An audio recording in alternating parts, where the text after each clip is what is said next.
Paula, this is Andrea from NC Suite. I hope you had a good weekend. I wanted to take a minute to give you an update on the Compliance PhD program, as well as provide you with a brief how-to to get you started with it.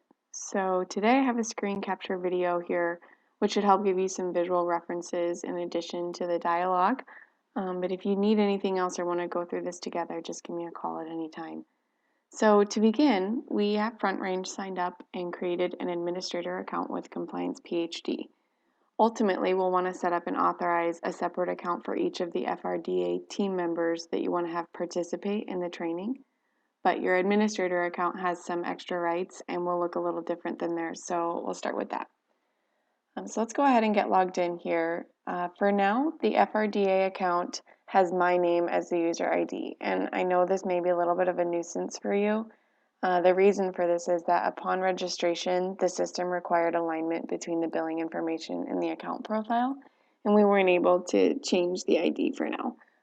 When I called the compliance team, they assured me that this won't be visible to any of the staff members we add to the program. But if it does become a problem, we'll give them a call back and see what we can do from their technical end of things.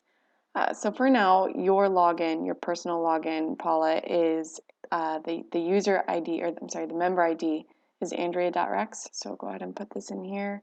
Your password is FRDA 2015 with an exclamation point. So this won't show up here. I'll pass you the credentials in a separate email. It's all case sensitive, so it is important that it's strictly adhered to, otherwise you won't get let in. Okay, so we'll go ahead here and click login. Okay, so the first thing that you're going to want to do as an administrator is click on the Policies tab in the upper left here. This is where you can specify all of the FRDA policies which pertain to federal compliances and regulations, with respect to HIPAA or OSHA. So we have your account, your FRDA account, associated with one location called Greeley. I know you guys have separate locations across the northern Colorado region, and we can add more if you wish, but there's no need to add more to your account unless you're going to have differing policies per location. So think about this. There is an additional cost to add new locations. We can add them if you want to, but for now, unless there's a deviation or change across the different locations, there's no need to do this. So, so this is your policies page, and as you scroll through this, you'll notice that the text fields have periods in them. So you're just going to want to delete these. Here, you can kind of highlight these for you, these periods here. Just go ahead and delete these, and then enter in your new information as you're comfortable. When you're done, we'll go down here and click Save at the bottom. So you see there's several policies. Go down here and click Save. So this step is important because the policy information you apply is going to be associated with each of your team member accounts when you enroll them for coursework. And this ensures your compliance with, it ensures FRDA's compliance as a clinic by transferring the knowledge in an accountable method to each of the staff members. There's another thing to note on this page here. This Notify Staff of Update box is going to default to being checked. And this is okay. Under normal circumstances, you want your team members to receive an update if the policy changes, but you may want to uncheck this box if, for example, someday you're changing a lot of policies. You don't want to spam the team's inbox with a bunch of updates back to back to back. So it will default there, so just be aware of it. Okay, so after you've completed your policy making, you'll then click on the Staff tab to start adding new members from FRDA and getting them enrolled in coursework. So we'll go ahead and click here.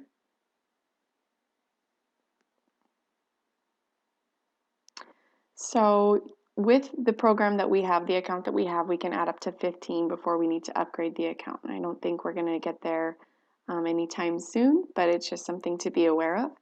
So I'm going to start with an account using your email information as a test. So what you do is click on the black box here, the Add Staff box to add new members. It doesn't look like a hyperlink, but it is. So that's how you're going to go through here, add in basic profile information. Hoover, email acphh@yahoo.com. Okay. And then another important thing here is we're going to click on the Greeley office. And so this again is what's going to transfer that information and associate the policies you created with this for the location to the individual staff member's account. So it's important. So you click on the link, click on the location, hit plus, and then they have that data in their account. So as you scroll down, you can select which courses you want your staff members to participate in. So for now, we recommend that you enroll the staff in at least the first 7 courses, as they all pertain to OSHA and HIPAA training. So I'll go ahead and click through these. Okay.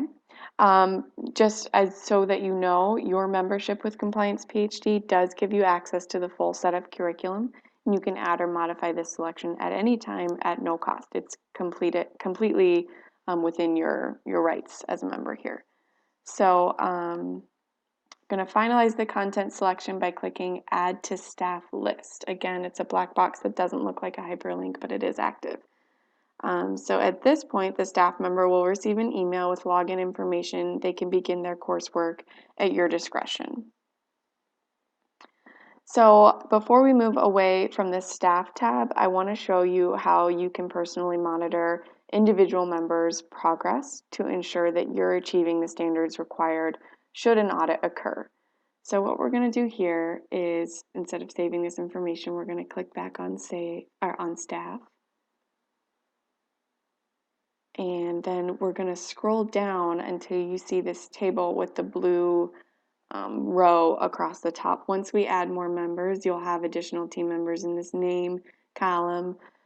What you're looking for here is what you're looking at here is going to be a list of all your staff members and their course progress. So currently we have this generic FRDA team member that is registered for these 7 different courses. The red X's indicate that they're enrolled but not completed in the course. Green checks mean that they have completed a course, and the dashes mean that this member is not enrolled. So staff members must complete a course with 70% accuracy to ensure compliance. Another thing that's important to know about this page is that it's very important for you as an administrator to print off progress reports, completed reports, and store them in individual personnel files as they're completed. So you can do that here with this print function. You can also email them to whoever you wish. So Compliance PhD will store them for you for up to 2 years, but after that they're not archived, and the reports are really what any auditor will seek. So be cautious and print out backups as they're completed. So team members can also monitor their progress by going to the My Training tab. And just for your reference, the policies and the staff tabs are what's going to be different about your personal account. Everybody else that logs in is going to be able to see membership training, forms and posters, etc. So they can monitor their training using this My Training tab. Again, we're logged in as the generic FRDA team. And you'll see these 7 courses that we're enrolled in. It gives you a nice duration, which is helpful for time management for your employees. Again, it will show you if they've passed the quiz, what their quiz score was, the date of completion, and their certificate. So this particular area is going to be helpful for you as the admin, because you can also require your team members to go through, print out their progress reports, email them to you, or manually provide them to you or through a PDF so that you don't have to check their work so persistently. The remaining tabs across the top are relatively static. They're going to be just providing information. They're not a dynamic area where your team members need to go in and complete any of the coursework. The forms and posters page is useful for you guys. It's helpful, again, just to have that legal backdrop of this information was provided. Some of these posters we need to also get posted within your facility physically, and we can help you with that as well, but it's here as a backup. And then refer a friend, news, help, etc. It's not significant to the program, just some supplementary resources for you guys. So this kind of concludes the introduction that I wanted to provide, and I think it will get you started. I would assume that anybody in the world would need some additional help or support as they work through this. So please don't hesitate to contact me if you need help with anything.